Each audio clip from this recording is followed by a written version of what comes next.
জয় হিন্দ বন্ধুসকল। ADC knowledge হাবৰ আন এটি খণ্ডলৈ মই আকাশদীপ চৌধুৰীয়ে আপোনালোক আটাইকে স্বাগতম জনাইছো। আজি আমি কথা পাতিম সেই দুৰ্গম ঠাইখনৰ বিষয়ে, যাৰ প্ৰকৃত সত্যৰ বিষয়ে আপোনালোকে বোধহয় না আজিলৈ ক'বাত কিবা শুনিছে আৰু না কোনোবাই ইয়াৰ বিষয়ে কেতিয়াবা কিবা কৈছে। ইয়াৰ পৰিস্থিতি অত্যন্ত কঠিন, চাৰিওফালে কেৱল শত্ৰু আৰু শত্ৰু। প্ৰকৃতিয়েও ইয়াত তাণ্ডৱ লীলা খেলে আৰু চৌদিশে কেৱল ভয়ানক দৃশ্য।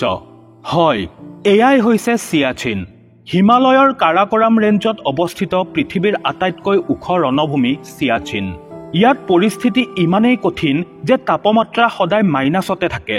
আনকি মে-জুন মাহৰ উৎকট গৰমতো ইয়াত তাপমাত্ৰা -5ৰ পৰা -10 ডিগ্ৰীলৈকে গৈ পায় আৰু ঠাণ্ডা দিনত তাপমাত্ৰা -50 ডিগ্ৰী চেলচিয়াছলৈকে হয়। ইয়াত বতাহ খুব পাতল আৰু পৰ্যাপ্ত অক্সিজেনৰো অভাৱ। লগতে 24 ঘণ্টাই যুদ্ধৰ আশংকাই দেখা দি থাকে। কেৱল শত্ৰুপক্ষৰ প্ৰত্যাহ্বানৰ সন্মুখীন হোৱাই নহয়, বৰঞ্চ প্ৰকৃতিৰ প্ৰত্যাহ্বানৰো সন্মুখীন হ'ব লগা হয় ইয়াত। আৰু এনে বিষম পৰিস্থিতিৰ সন্মুখীন হৈও ভাৰতীয় সেনাই 24 ঘণ্টাই এটা গ্লেচিয়াৰৰ আৰু নিজৰ দেশৰ নিৰাপত্তাত নিয়োজিত হৈ থাকে। ইয়াত না গছ-গছনি আছে, না জীৱ-জন্তু আছে আৰু না চৰাই-চিৰিকটি আছে। চাৰিওফালে আছে মাথো কেৱল বৰফ আৰু বৰফ। ইমানেই বৰফ যে সাধাৰণ এটা ভুলে যিকোনো মানুহকেই একেকোবে মৃত্যুৰ দুৱাৰদলিলৈ লৈ যাব পাৰে।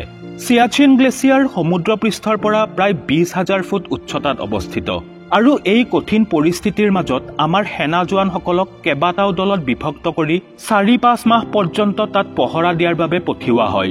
কিন্তু বিশ্বাস কৰক, তাত 4 মাহ কি 4 দিন কটোৱাটো আমাৰ দৰে সাধাৰণ মানুহৰ ক্ষেত্ৰত মৃত্যুক আমন্ত্ৰণ জনোৱাৰ দৰে কথা।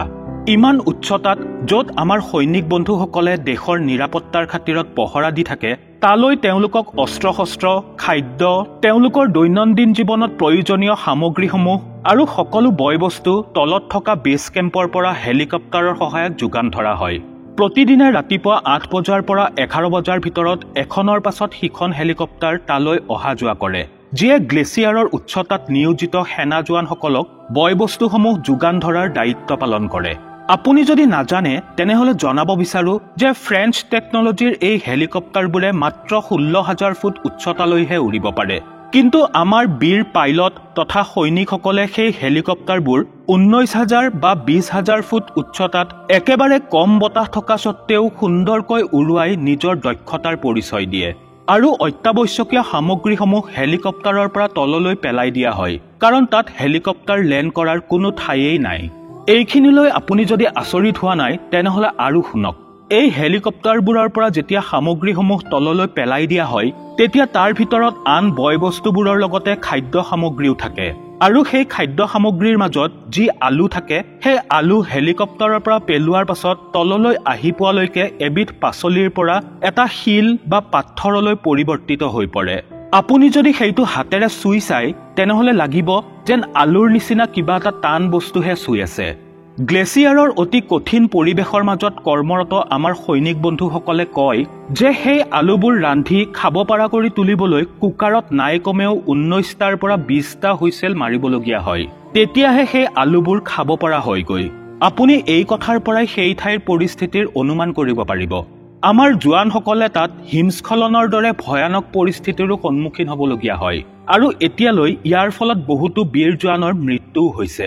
কিন্তু কিছুমান জোৱান এনেও আছে যি প্ৰায়েই সেই ভয়ানক পৰিস্থিতিৰ লগত যুঁজ দি মৃত্যুকো হাৰ মানিবলৈ বাধ্য কৰায়।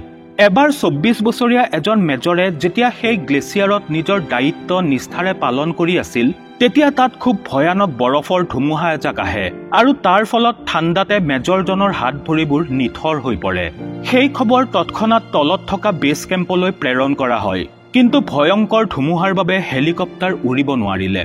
ধুমুহাজাক সম্পূৰ্ণ 6 দিনলৈ অব্যাহত থাকে আৰু যেতিয়া ধুমুহাজাক সামান্য হাম কাটে, তেতিয়া সৰ্বপ্ৰথমে হেলিকপ্টাৰে মেজৰজনক উদ্ধাৰ কৰিবলৈ সেই ঠাইলৈ ৰাওনা হয়।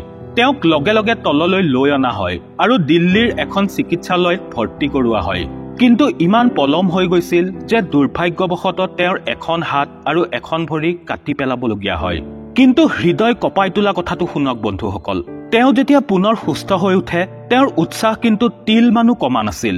আৰু ইমানখিনি হোৱাৰ পাছতো না তেওঁ আৰ্মি বাদ দিলে, না আমাৰ আৰ্মিয়ে তেওঁক বাদ দিলে। বৰ্তমান তেওঁ পুনেত অৱস্থিত আৰ্মি প্ৰশিক্ষণ কেম্পত নৱনিযুক্ত সেনা জোৱানসকলক প্ৰশিক্ষণ দিয়ে। বন্ধুসকল, এয়াই হৈছে প্ৰকৃত দেশপ্ৰেম আৰু দেশৰ সেৱা কৰা। আমি ইয়াত নিজৰ পৰিয়ালৰ লগত আৰামেৰে জীৱন কটাওঁ, কিন্তু সেই জীৱন অব্যাহত আছে কেৱল মাত্ৰ আমাৰ সেই সাহসী বীৰ জোৱানসকলৰ বাবেহে। তেওঁলোক য'তেই নাথাকক কিয়, লাগে চিয়াচিনতেই হওক বা কাশ্মীৰতেই হওক বা অসমৰ কোনো ঘন জংঘলতেই হওক অথবা দেশৰ কোনো ভিতৰুৱা প্ৰান্ততেই হওক, আজি তেওঁলোকৰ ত্যাগ আৰু পৰাক্ৰমৰ বাবে আমি সুৰক্ষিত হৈ জীয়াই থাকিব পাৰিছো। দেশৰ এই বীৰ জোৱানসকলক আমাৰ ফালৰ পৰা শত সহস্ৰ প্ৰণিপাত জনাইছো। আপোনালোকেও যদি কেতিয়াবা সময় পায় কোনোবা এদিন বা কোনোবা এটা উৎসৱত এওঁলোকৰ কাষলৈ এবাৰ গৈ চাবচোন। বন্ধুসকল, আমাৰ আজিৰ এই ভিডিঅ'টো চাই আপুনি কেনে পালে আমাক কমেণ্ট কৰি নিশ্চয় জনাব। লগতে বীৰ জোৱানসকলৰ সন্মানাৰ্থে ভিডিঅ'টো লাইক আৰু শ্বেয়াৰ কৰিব বুলি আশা কৰিলো। আৰু চেনেলটো ছাবস্ক্ৰাইব কৰি কাষতে থকা বেল আইকনটো প্ৰেছ কৰিবলৈ নাপাহৰিব, যাতে আমাৰ প্ৰতিটো নতুন ভিডিঅ'ৰ আপডেট আপুনি পাই থাকে।